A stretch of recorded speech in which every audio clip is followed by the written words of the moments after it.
What do you do when the person you trust the most begins to drift away? Not with yelling or slammed doors, but with silence. Tonight on Crimson Dusk Chronicles, we uncover a tale of love that froze, of a husband pleading for honesty, only to hear the words that tore his world apart. "David," she said, "I'm sleeping with your closest friend. Stay with us as we step into his heartbreak, his fury, and the moment he took back control of his life." Welcome to Breakup Cheater, where raw emotions collide with unforgettable realities. Here we reveal the hidden corners of relationships, where affection twists into betrayal, trust crumbles quietly, and heartbreak shapes new strength. Every episode grips you with detailed storytelling, vivid scenes, and endings that stay with you long after the screen fades. If you've ever wondered what really happens behind closed doors when love unravels, you're in the right place. Subscribe, stay close, and let the Crimson Dusk guide you through stories you won't forget.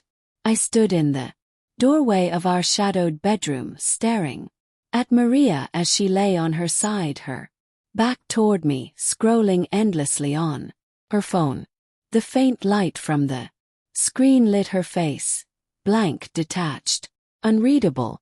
For the third time this week, she turned away with the same worn-out excuse. "I'm just tired, David. Work is draining me." But tonight, something inside me snapped. Couldn't endure it anymore. The coldness, the distance, the sense that the woman I married had turned into a stranger in my bed. The silence had stretched into a blade, sharp and suffocating. "Maria," I said, my voice shaking though low, "we need to talk. Can't live like this anymore." She froze, her thumb hovering over the glass. Slowly she locked the phone and set it aside. With unnatural calm, she turned toward me. "Talk about what?" she asked, her tone flat. Too flat. I swallowed hard. "About us. About why you've pulled away. Why you recoil from my touch. Don't tell me it's just work. There's more, isn't there?" For a moment, her dark eyes held mine, searching, measuring. Then came a long, heavy exhale that drained the room. "Where, David," she began, and my stomach sank at how my name sounded in her voice, like a warning before a blow. "I've been having an affair." The world tilted. My legs threatened to give, but I clutched the doorframe as if it were the only solid thing left. "With who?" asked, though my heart already dreaded the answer. Her eyes flickered. "Jaw tightened." "With Ethan," she whispered. "Ethan, my oldest friend. The man who stood beside me at my wedding. The man who helped me build our backyard deck. The man I trusted enough to leave alone with my wife when work ran late." Fire ignited in my chest. Not just grief, but betrayal stacked upon betrayal. "Wow. Long?" My voice cracked like brittle. 6 months," she said. Half a year of lies, excuses, and distance. Half a year of her telling me she was too tired while making time for I stepped deeper into the room, my feet sinking silently into the carpet. "Why?" I whispered, throat tight. "Was I not enough?" Her eyes softened briefly, then hardened again. "You were, or used be. But things shifted. You buried yourself in work, in bills, in routines. You stopped seeing me." I laughed bitterly. "So you let my best friend see you instead." She flinched but didn't deny it.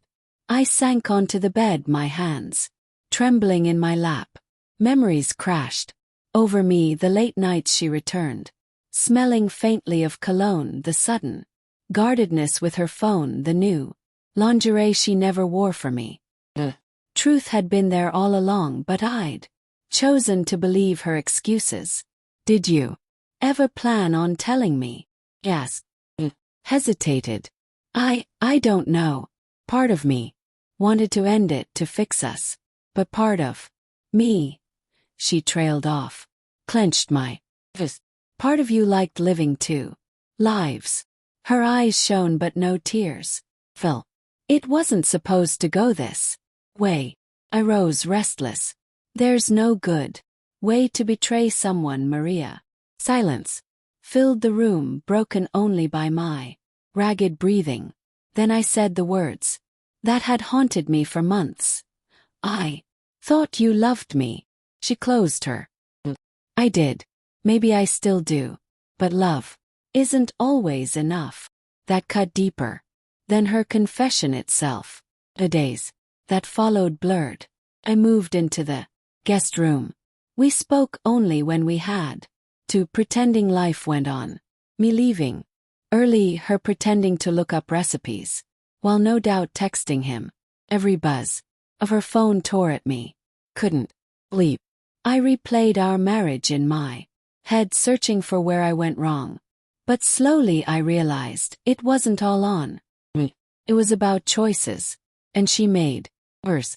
One night, unable to bear it, I sat in the garage with a dusty bottle of whiskey, staring at family photos above my workbench.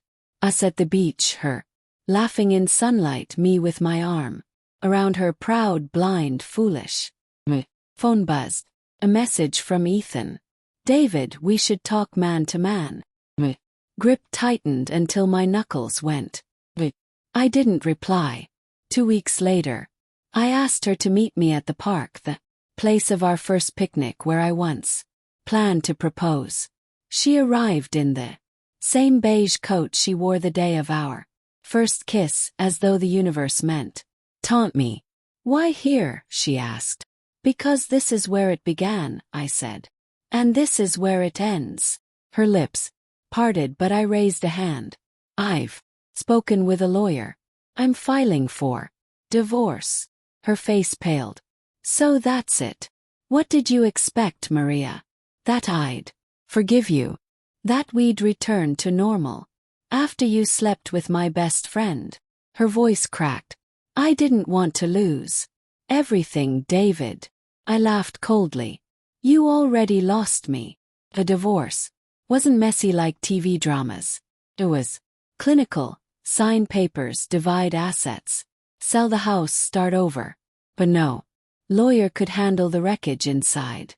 Ethan reached out more than once. I answered. David, I'm sorry, he said.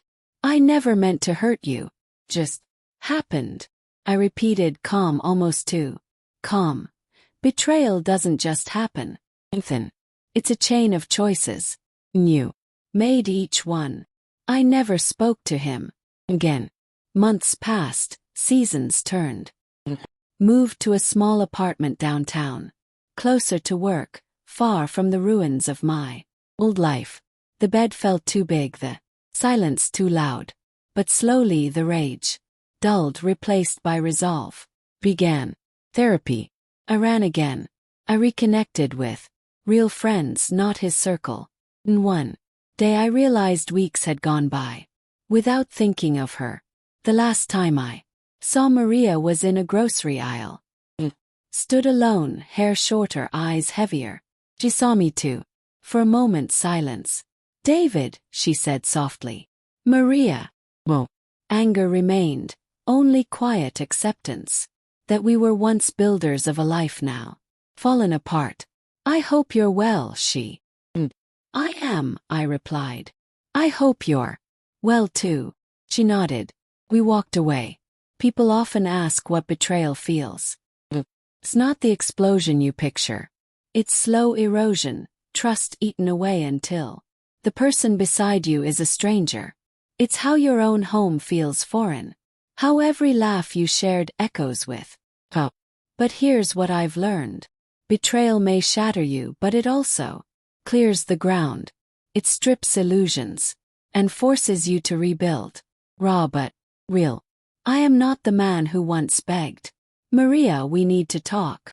I am stronger, colder, freer. And maybe that's what survival looks like. Sometimes betrayal doesn't explode. It whispers in excuses.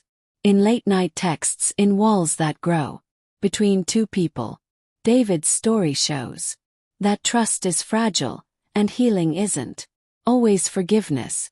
It's rediscovering yourself. What would you have done in his place? Share in the comments.